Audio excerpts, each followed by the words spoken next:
창세기 26장 12절에서 22절까지의 말씀, 이 말씀을 저 여러분이 번갈아가며 교독하겠습니다.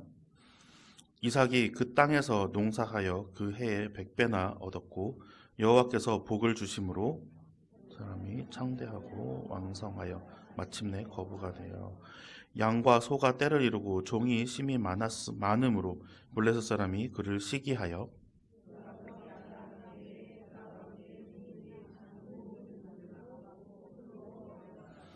아비멜렉이 이삭에게 이르되 내가 우리보다 크게 강성한즉 우리를 떠나라.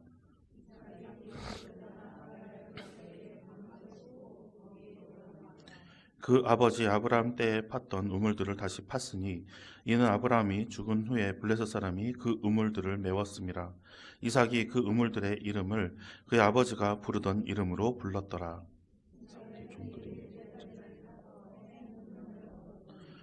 그날 목자들이 이삭의 목자와 다투어 이르되 이 물은 우리의 것이라 하매 이삭이 그 다툼으로 말미암아 그 우물 이름을 에색이라 하였으며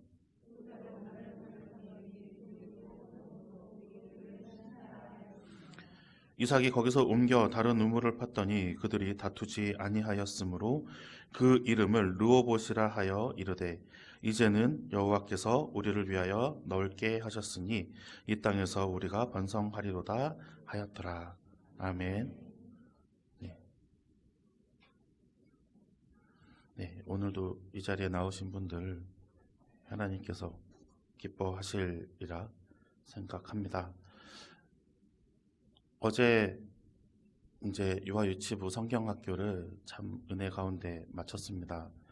예, 아이들이 많이 안 온 줄 알았어요. 처음에는 이렇게 파란색 옷들이 막 이렇게 앞에 뒤에서 보면은 파란 옷만 이렇게 딱 보이더라고요. 근데 선생님들이 다 아이들을 안고 있는 거예요. 그래서 이렇게 봤더니 아이들이 꽤 많이 참석을 했습니다. 그리고 신나게 놀고 그리고 또 기쁨이 넘치는 성경학교가 된 것 같아서 하나님께 또 감사를 드립니다. 성경학교를 준비하고 큰 행사를 준비하다 보면은 준비하는 사람들은 이것저것 걱정이 많아요. 하나님께 모든 것을 다 맡겨드린다. 하나님께서 다 알아서 해주시겠다라고 우리가 입으로 고백을 해도 이제 해야 될 것, 그리고 또 우리가 이제 준비해야 될 것, 또 사람이 많이 올지 안 올지 이런 것들을 걱정을 안 할 수가 없습니다. 근데 항상 우리의 걱정과는 정반대의 결과를 내어주시는 하나님께 참 모든 것들을 올려드리고 싶은 마음입니다. 올해도 좀 풍성한 성경학교가 되고 또 감사가 넘치는 성경학교가 된 것으로 저는 믿습니다. 그 믿음이 앞으로 아동부 성경학교, 청소년부 수련회, 청년부 수련회가 끝날 때까지 하나님께서 끝까지 함께 하시리라 믿습니다. 이제 그 안달을 이제 제가 해야 됩니다. 이제 이번 주에 어떡하지 이러면서 저도 이제 준비를 하려고 합니다. 이제 아동부 선생님들하고 이제 평일에 이제 수요일을 제외하고 월요일, 화요일, 목요일 7시 반에 이제 저희들 모여서 기도회도 하고 또 오후 시간에 저희들이 이제 꾸미기도 하고 준비도 하려고 합니다. 같이 기도해 주시면 정말 감사하겠습니다. 아이들을 위해서 또 이 아이들이 이번 성경학교를 통해서 또 하나님을 만나게 되기를 기도해 주시기를 바랍니다. 금요 기도회 때도 아이들이 7시 반에 모여서 7시 반부터 아마 기도회를 할 텐데 아이들 특성상 기도회를 오래 할 수가 없어요. 한 20분만 지나고 나면 이제 자기들 할 건 다 했어요. 그래서 남들을 구경하기 바빠서 저희가 한 1시간 정도 아이들과 기도회를 하려고 합니다.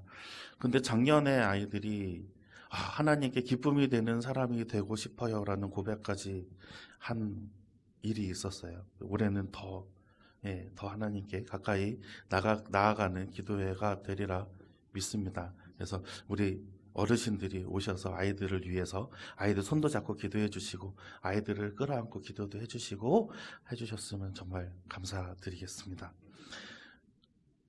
오늘 설교 제목이 온유하고 부드러운 카리스마라고 제가 이렇게 설교 제목을 적었습니다. 창세기 말씀이 아니면 제 이야기 같죠? 네. 죄송합니다. 예, 이삭입니다, 이삭. 예, 제가 성경에서 가장 존경하는 인물이 이삭입니다. 이삭이 온유하다.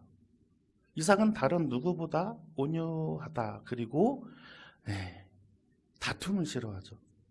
분쟁이 일어나는 것도 원하지 않습니다. 심지어는 어떤 일이 있었냐면 형 몰래 동생이 장자의 축복을 뺏어갔는데도 불구하고 이삭은 아이쿠야 어떡하나 그게 다예요. 어떡하지 내가 너한테 줄 축복이 없다가 다예요. 당장에 그놈을 끌어잡아 와가지고 나의 앞에 대령해라 뭐 이런 말을 안 합니다. 이 성격만 보아도 이 상황에 있었던 그 이삭의 대처와 그리고 모습만 봐도 이삭은 화를 내지 않는 사람 같아요. 화가 없는 사람 같아 보여요. 그래서 성경 말씀을 토대로 온유하다라는 것을 제가 사전의 의미를 한번 찾아봤는데요.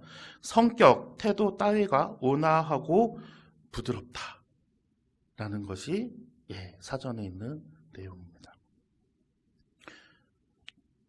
제가 참 존경하는 우리 모교회의 형이 하나 있어요. 나이는 저보다 한 5살 정도 많습니다. 근데 저랑 같이 이제 청년부 활동을 하면서 그 형도 청년회장도 하고 저랑 같이 미디어팀에서 이제 봉사를 했는데요. 그 형이 얼굴이 찌푸려지는 얼굴을 제가 한 번도 본 적이 없어요. 항상 웃어요. 항상 웃고 항상 너무나 어른들한테 인사도 잘하고 또 설명도 잘해요. 저는 성격이 급해가지고 그냥 줘보세요 제가 해드릴게요 이렇게 하는데 그분은 그렇지 않아요. 스마트폰 처음 나왔을 때도 네 권사님 이거는요 이렇게 하셔가지고 저는 막 속이 막 답답해가지고 저걸 어떻게 하면 그냥 해주면 되는 거 아닌가 막 그렇게 하는데 끝까지 가르쳐 주시더라고요. 이게 참 그런 느긋한 성격? 아마 성격이 급해서도 안 될 것 같습니다. 그리고 또 마음이 평온해야 돼요. 마음이 평온하지 않으면 얼굴에 미소가 사라지거든요. 그렇게 열심히 웃으면서 봉사를 막 하던 중에 거의 한 달 정도 웃지 않을 때가 있었어요. 그래서 왜 저러나 저 형이 왜 그러나 싶었는데 집에서 결혼을 안 시켜준다고 가출을 해서 그래서 지금 결혼해서 잘 살고 있습니다. 이제 만났던 그 자매분이 나이가 좀 많았어요. 그분보다. 그리고 이제 뭐 이렇게 집안 사정들이 좀 그렇게 있어서 이렇게 좀 반대를 하셨었나 보죠. 그랬더니 이제 한 달 동안 집에 들어가지 않고 결혼을 쟁취하고 또 오시면서 잘 봉사하고 있습니다. 지금은 이제 경기도 쪽으로 이사를 가서 또 그쪽 교회에서도 열심히 잘 봉사하고 있다는 소식을 들었습니다. 이렇게 잘 웃고 싸우지 않고 온유하고 평온한 사람이지만 교회의 어떤 그 누구도 이분을 우습게 여기거나 깔보지 않아요. 존경받을 만한 그리고 대우받을 만한 사람이다라고 여깁니다. 왜냐하면 그 분의 움직임이나 행동이나 말들이 그렇게 가볍게 나오지 않았기 때문입니다. 상대방에게 존경을 받을 만한 사람, 그게 바로 오늘 성경 말씀에 나오는 이삭입니다. 온유하다라는 것이 그냥 무턱대고 착하고 싸우지 않고 그리고 남들과 다투지 않고 분쟁을 일으키지 않는다라고 해서 온유하다라는 것이 아니라 온유함을 가질 수 있게 만드는 존경심을 또 포함해야 한다는 것이죠. 오늘 성경 말씀에 나오는 이삭의 장점을 한번 우리가 살펴보고자 합니다. 이삭의 장점은 첫 번째로 순종적인 사람이었습니다. 이삭은 굉장히 순종의 사람이죠. 창세기 22장 7절에서 8절까지의 말씀을 우리가 한번 같이 읽어보겠습니다. 이삭이 그 아버지 아브라함에게 말하여 이르되 내 아버지여 하니 그가 이르되 내 아들아 내가 여기 있노라. 이삭이 이르되 불과 나무는 있거니와 번제할 어린 양은 어디 있나이까. 아브라함이 이르되 내 아들아 번제할 어린 양은 하나님이 자기를 위하여 친히 준비하시리라 하고 두 사람이 함께 나아가서. 아멘. 바보가 아닌 이상에는 어느 정도 눈치를 챘겠죠. 도대체 어디 있는 거지 재물이? 난가? 싶겠죠. 그게 이제 현실이 됩니다. 아들을 막 묶어가지고 이제 제물로 바치려고 그래요. 근데 그때까지도 이삭은 가만히 있어요. 그리고 그게 뭐 풀려났다고 쳐요. 이제 하나님께 제사를 수량으로 올려드리고 하나님께서 믿음을 보신 것, 아브라함이 믿음을 보신 것은 이제 시험이 끝났어요. 근데 이삭은요. 이삭은 그 트라우마가 남아있을 거 아니에요. 그 공포가 있을 거 아닙니까? 하지만 이삭은 그래도 부모를 떠나지 않습니다. 부모를 따라 순종하는 삶을 살아요. 아마 아버지가 하시는 일에는 다 이유가 있겠구나 라고 생각했을지도 모르겠습니다. 하지만 뭐 다른 생각들이 있었는지 모르겠지만 이삭은 다른 불순한 행동들을 하지 않아요. 그리고 때가 찼을 때 또 부모님께서 이렇게 혼인감을 찾아주신 대로 또 결혼합니다. 이삭의 두 번째 장점은 헌신적이라는 거예요. 창세기 24장 67절의 말씀입니다. 한번 같이 읽어보겠습니다. 이삭이 리브가를 인도하여 그의 어머니 사라의 장막으로 드리고 그를 맞이하여 아내로 삼고 사랑하였으니 이삭이 그의 어머니를 장례한 후에 위로를 얻었더라. 아멘. 창세기에 나오는 족장들이 있죠. 아브라함, 이삭, 야곱 중에서 부인이 한 명인 사람은 이삭뿐입니다. 그리고 구약 성경에 있는 우리가 알고 있는 대부분의 인물들은 부인들이 많아요. 솔로몬은 후궁이 몇천 명이나 된다고 하죠. 그런데 이삭은 평생 리브가 한 명만 사랑하고 같이 살아갑니다. 어찌 보면 하나님께서 짝지어 주신 처음에 아담과 하와처럼 뭐 남자가 뭐 이 사람도 좋고 저 사람도 좋고 그래서 막 여기저기에다가 결혼할 수 없다라고 이야기는 되어 있지 않아요. 하나님께서 그걸 또 막지도 않았어요. 하지만 이삭은 평생 리브가만 사랑할 정도로 헌신적이었다라는 것이죠. 뭐 부인들이 많았으면은 뭐 이렇게 자식들도 많이 낳았을 수 있겠지만 이삭은 딱 이 쌍둥이 에서와 야곱 이 둘만 낳고 살았던 것이에요. 이렇게 보면은 이삭의 모습을 우리가 이렇게 눈 감고 상상을 해보면 시골에 초가집 짓고 살아가는 할아버지 같은 이미지가 아닐까 합니다. 그렇죠? 되게 이렇게 욕심이 없어 보이시고 그냥 이렇게 번거지 모자 같은 거 하나 쓰시고 이렇게 털레털레 뭐 우리나라 같으면 이제 고무신 같은 거 신으시고 이렇게 지팡이 짚고 다니시면서 동네 마실 다니듯이 평안하게 다니고 있는 그런 모습을 우리가 상상할 수 있을 건데 하지만 이삭은 엄청난 부자예요. 재벌입니다. 재벌. 이렇게 생각해 보면은요. 이삭은 자기가 원하는 것이 있으면 다 가져올 수 있었어요. 리브가보다 더 아름다운 여인도 있었을 테고요. 그리고 내가 탐나는 어떠한 물건들이 다 있었을 텐데 이삭은 그런 거 욕심을 보이지 않아요. 내가 가질 수 있는 거 다 가질 수 있다라고 얘기하는. 우리가 읽은 성경 말씀에 보면은 아비멜렉이 찾아와서 우리보다 네가 더 부자야. 그러니까 이제 좀 나가줘. 라고 부탁합니다. 예, 뭐 왕인지 뭐 그 부족의 족장인지는 모르겠어요. 하지만 어서 부탁을 해요. 우리들보다 너가 부자라고. 우리를 다 합친 것보다 이삭 네가 더 부자야. 왜요? 하나님께서 복을 주셨기 때문에.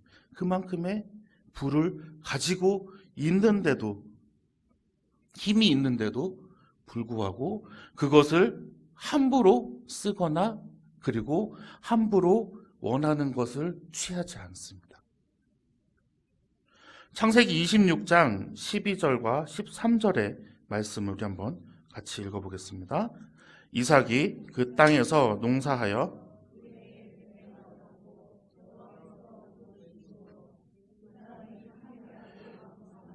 마침내 거부가 되어.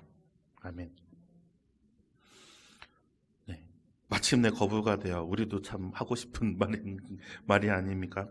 여기서 농사 짓는 분들 막 100배, 1000배 막 결실을 맺어서 정말 하나님, 내가 하나님의 사업을 위해서 사용하겠습니다 라고 우리가 기도하면서 농사 짓는 분들도 계실 것입니다. 이삭같이 사실 수 있으면 하나님께서 이만한 복을 주시리라 저는 믿습니다. 자신의 욕심을 드러내지 아니하고 자신이 가진 것을 함부로 자랑하지 아니하고 또 자신이 원하는 것을 부당하게 취하지 않는 삶이 이삭처럼 평생 지속된다라고 하면 하나님께서 이삭보다 더 많은 재물을 부어주실 거예요. 이삭이 그 증거입니다. 허투루 쓰지 않는, 하나님께서 주신 것들을 허투루 쓰지 않는, 그리고 하나님께서 주신 것을 하나님이 하나님께 노엽게 사용하지 않는 모습. 그 증거 중에 하나가 평생 한 여자만 사랑하는 헌신적인 사람이라는 것이죠. 다른 욕심을 안 부렸던 거예요.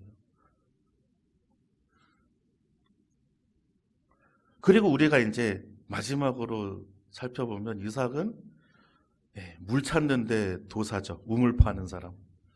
뭐 땅만 파면은 그냥 물이 나와요. 지금 뭐 이 시대에 나왔으면 아마 수자원공사에서 데려갔을지도 모릅니다. 어떻게 그렇게 땅만 파면 물이 나올까요? 하나님께서 그만큼 복을 주시는 거예요. 어떻게 알겠어요? 물 나오는 데인지 아닌지. 그 사막에서. 하지만 그래도 열심히 팝니다. 그러면 하나님께서 물을 주시리라 믿는 거예요. 또 하나님께서는 그 믿음에 보답을 해 주시는 거고요. 창세기 26장 14절의 말씀입니다. 우리 한번 같이 읽어보겠습니다. 양과 소가 떼를 이루고 송이 심이 많음으로 블레셋 사람이 그를 이래서 우물을 파기 시작했어요. 하나님께서 복을 주시고 이것들이 너무 많아요. 아까도 말씀드렸지만 아비멜렉이 우리보다 너 이삭이 더 힘이 크고 왕성하고 부자니 제발 이제 우리 땅에서 나가다오. 우리도 좀 먹고 살자. 해서 이제 나가지 않습니까? 이 되게 커진 자신들의 몸뚱이 부를 이제 이웃들이 시기하기 시작합니다. 그래서 우물을 메워버려요. 아니면 샘이 자신의 것이라고 우기기 시작해요. 창세기 26장 15절과 그리고 26장 20절 21절의 말씀입니다. 우리 한번 같이 읽어보겠습니다. 그 아버지 아브라함 때에 그 아버지의 종들이 판 모든 우물을 막고 흙으로 메웠더라. 그날 목자들이 이삭의 목자와 다투어 이르되 이 물은 우리의 것이라 하매 이삭이 그 다툼으로 말미암아 그 우물 이름을 에색이라 하였으며 또 다른 우물을 팠더니 그들이 또 다툼으로 그 이름을 신나라 하였으며 21절은 안 나왔네요. 죄송합니다. 이렇게 그냥 계속 우물을 파고 다녀요. 우물을 메우면 다른 데로 가서 또 우물을 팝니다. 또 옆에 사람이 와서 또 이거 우리 거야. 아니 내가 팠는데 우리 거야. 그러면 또 그래 알았어 그러고서는 또 다른 쪽으로 옮겨갑니다. 이게 쉬운 일이 아니잖아요. 유목 생활을 하는 민족들이 한쪽에 정착을 한 번 했어요. 그러면은 그곳이 뭐예요? 양과 소들이 먹을 수 있는 풀이 있는 곳이죠. 그리고 거기에다가 이제 텐트를 칩니다. 그리고 이삭의 가족들만 있는 게 아니에요. 종들이 굉장히 많았다고 그랬잖아요. 그 종들이 살만한 집들을 다 펼쳤어요. 그리고 네. 야, 여기 우리 땅이니까 나가. 이거 말 한마디 한다고 이게 그래 알았어 이러고서는 나갈 만한 일이 아니잖아요. 화가 나죠.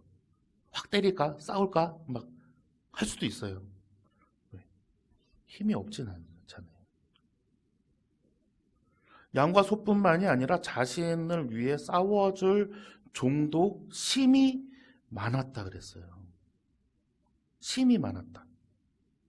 예, 그 종들을 무장을 시켜서 야 싸우자 라고 했으면 하나님께서 사랑하시고 하나님께서 뒤를 봐주시는 이삭인데 지겠어요? 아니요. 분명히 하나님께서 그들을 치셨겠죠.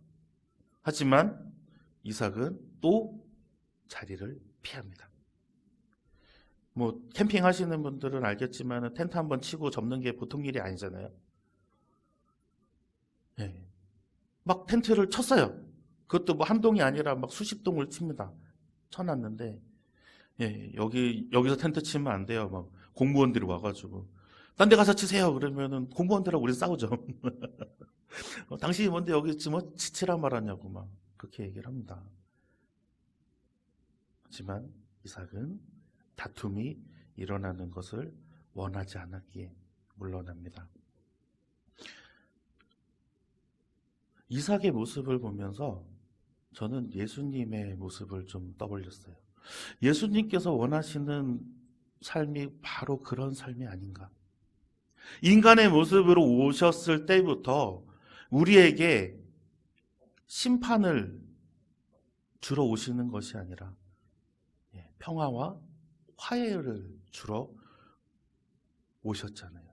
그리고 또 인간의 최대한 나약한 모습으로 십자가에서 못 박혀 돌아가셨습니다.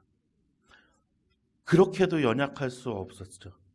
그렇게도 나약할 수밖에 없었던 예수님의 그 모습. 예수님께서 힘이 없으셔서, 예수님께서 능력이 없으셔서, 예수님께서 그들을 제압할 만한 무력이 없으셔서 절대로 아니죠. 이삭도 마찬가지였습니다. 그들을 제압할 만한 무력이 없는 것이 아니고 그들을 혼내줄 만한 그러한 물자가 없는 것도 아니었어요. 하지만 이삭은 끝까지 이 평화를 지켜냅니다. 덕분에 이삭은 주변의 이웃들과 대립하지 않고 살아갈 수가 있었습니다. 그 대립하지 않음 때문에 이삭의 평판은 점점 더 높아져 갑니다. 그리고 그를 해코지하는 사람이 없습니다. 창세기 26장 28절에서 29절의 말씀입니다. 우리 한번 같이 읽어보겠습니다. 그들이 이르되 여호와께서 너와 함께 계심을 우리가 분명히 보았으므로 우리의 사이 곧 우리와 너 사이에 맹세하여 너와 계약을 맺으리라 말하였노라. 너는 우리를 해하지 말라. 이는 우리가 너를 범하지 아니하고 선한 일만 내게 행하여 내가 평안히 가게 하였음이라. 이제 너는 여호와께 복을 받은 자니라. 아멘. 이 상황을 보면은 이삭이 약해서 피해 다녔던 게 아니에요. 지금 이 말을 어디서 하냐면요, 아비멜렉이 이삭을 찾아와서 이야기를 합니다. 이삭을 찾아와서, 그러니까 직접 왔겠죠. 아비멜렉이 와서 이삭에게 화평을 권하는 내용이에요. 우리랑 싸우지 말자 이러면 친하게 지내자 라고 이야기하는 거죠. 아니 뭐가 아쉬워서요? 힘이 없었다고 하면 절대로 이런 일이 생기지 않죠. 이 블레셋이 어떤 부족입니까? 싸움을 좋아해요. 전쟁을 좋아하는 이 호전적인 민족이에요. 예. 여기저기 약탈하면서 자기의 지경을 넓혀가는 부족입니다. 그런데 그 아비멜렉이 찾아와서 화친을 구하죠. 그래, 네가 나 안 때리면 나도 너 안 때릴게. 그래, 우리는 싸우지 말고 그냥 지냈으면 좋겠다. 이게 무엇입니까? 이삭과 싸워서 자신들이 이길 수 없다라고 판단한 것이죠. 이삭의 세력이 크기 때문에. 또 뭐냐면 설사 이긴다 하더라도 자신들에게 득될 것이 없다라고 생각한 거죠. 상처뿐인 영광. 전쟁이 끝나는데 태반이 다 죽고 났어요. 그러면 우리가 전쟁을 왜 했나라는 생각도 들겠죠. 이삭은 이렇게 주변 이웃 부족들이 함부로 할 수 있는 그런 사람이 아니었어요.